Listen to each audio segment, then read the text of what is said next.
पापा, मुझे अपनी एक कॉलेज फ्रेंड हिना से शादी करनी है। अरे बरखुरदार, पहले अपने पैरों पर तो खड़े हो जाओ। शादी करके क्या खिलाओगे उसे और क्या सुख दोगे? 28 बरस के होने आए, तुम्हें दिन रात दोस्तों की अड्डेबाजी से फुर्सत मिले, तब तो किसी काम धंधे के बारे में सोचो तुम। 1000 बार कहा है थोड़ा ऑफिस में बैठा करो, बिजनेस में मेरा हाथ बंटाओ, लेकिन तुम्हें अपने फ्रेंड और पिकनिक पार्टी की चकल्लस से समय मिले, तब तो तुम इनके बारे में सोचोगे।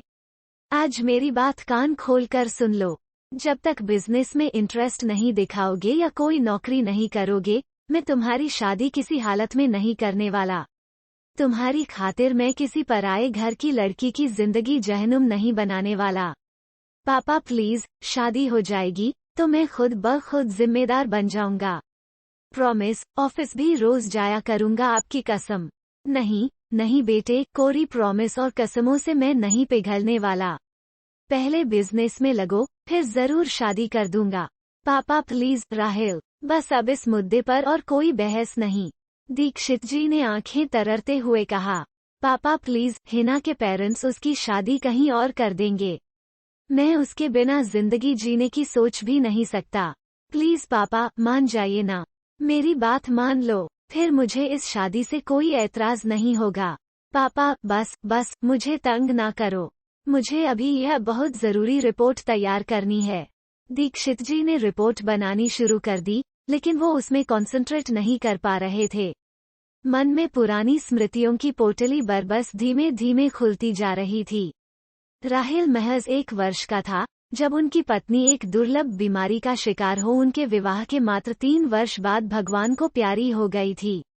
तब से उन्होंने राहेल को अपने सीने से लगाकर पाला। सौतेली माँ उनकी आंख के तारे को साथ कोई दुर्व्यवहार करे मात्र इस डर से उन्होंने दोबारा विवाह करने का ख्याल तक मन में नहीं लाया। हर विपदा की आंच से उसे बचाते हुए अपने वात्सल्य की शीतल छांव में उसे महफूज रखा। पर शायद यही उनसे भूल हो गई। राहेल एक बेहद भावुक और स्नेही स्वभाव का लड़का था। शायद मातृविहीन बेटे से अति लाड़ प्यार और पालन पोषण में अनुशासन की कमी से वो बचपन से ही एक गैर जिम्मेदार व्यक्तित्व के रूप में उभरा। स्कूल में, घर में, हर जगह अपनी जिम्मेदारियों से दूर भागता। उम्र बढ़ने के साथ साथ दीक्षित जी बेटे की इस कमी को देखकर क्षुब्ध हो जाते। उसे लाख समझाते, बिना जिम्मेदार बने जिंदगी के कोई मायने नहीं होते, लेकिन राहेल को अपनी मनमौजी बिंदास जिंदगी बहुत प्रिय लगती। उस दिन दीक्षित जी खाने की टेबल पर बेटे का इंतजार कर रहे थे कि अपने सामने बेटे को एक साधारण सी जीन्स और एक कैजुअल सी कुर्ती पहने मांग भर सिंदूर और गले में मंगलसूत्र पहने एक सांवली सलोनी सी लड़की को देखकर हतप्रभ रह गए। पापा, यह हिना है, हमने कोर्ट मैरिज कर ली है। वेरी सॉरी पापा, लेकिन मेरे सामने इसके अलावा कोई विकल्प नहीं था। और यह कहते हुए दोनों उनके पैरों पर झुक गए।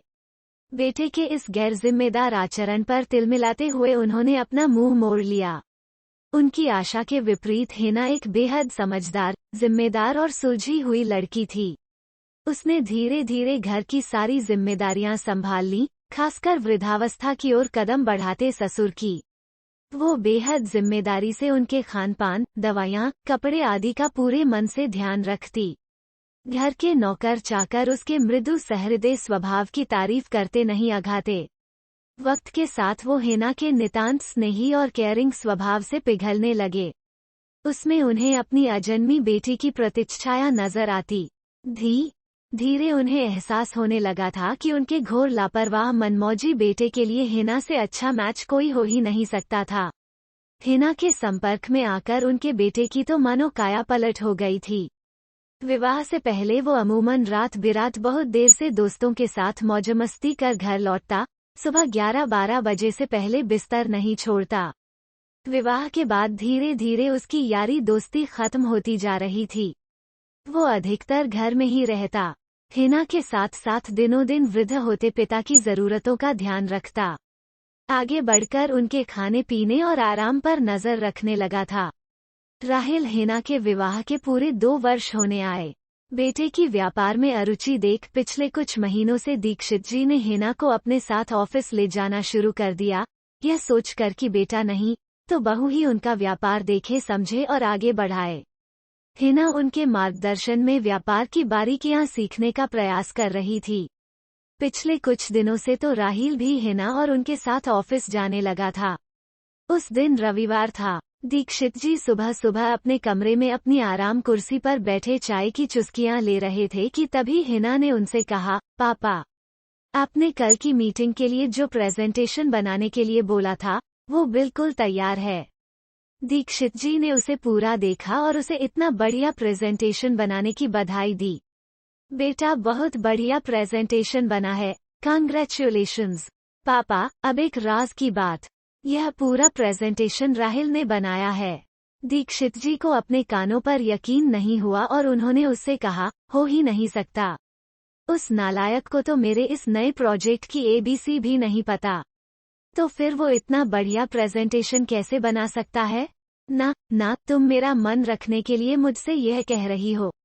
पापा, पिछले 2-3 महीनों से प्रश्नवाचक चिन्ह राहिल मेरे साथ ऑफिस आकर मेरे चेम्बर में ही पूरे दिन बैठ रहा है ना? तो पापा, वो मेरे साथ बस टाइम पास नहीं करता, बल्कि ब्रिजेश जी और मुझसे ऑफिस का कामकाज समझा करता था।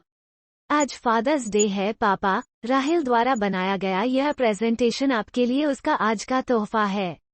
हाँ पापा, हिना ठीक कह रही है। नए प्रोजेक्ट की सारी जानकारी ब्रिजेश जी और हिना से लेकर मैंने खुद ही यह प्रेजेंटेशन बनाया है। हैप्पी फादर्स डे पापा। हैप्पी फादर्स डे पापा। पापा, आपकी छत्रछाया हम दोनों पर हमेशा यूं ही बनी रहे। Love you. दीक्षित जी ने भावविह्वल हो अपने दोनों बच्चों को सीने से लगा लिया।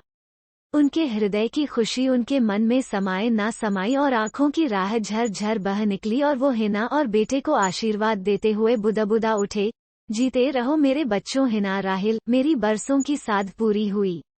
राहिल के इस कायाकल्प का पूरा श्रेय तुम्हें जाता है मेरी बिटिया। नहीं पापा, राहिल भी अपने बदलाव के लिए मेरे बराबर का ही जोड़ीदार है। चलिए, इसी खुशी में हम अभी शहर से बाहर एक रिजॉर्ट चल रहे हैं। वहाँ रात को एक रॉकिंग पार्टी करेंगे। हाँ पापा, जल्दी से तैयार हो जाइए। दीक्षित जी को लगा यह हकीकत नहीं बल्कि कोई मीठा ख्वाब था। वे भावुक मन के साथ मुस्कुरा दिए।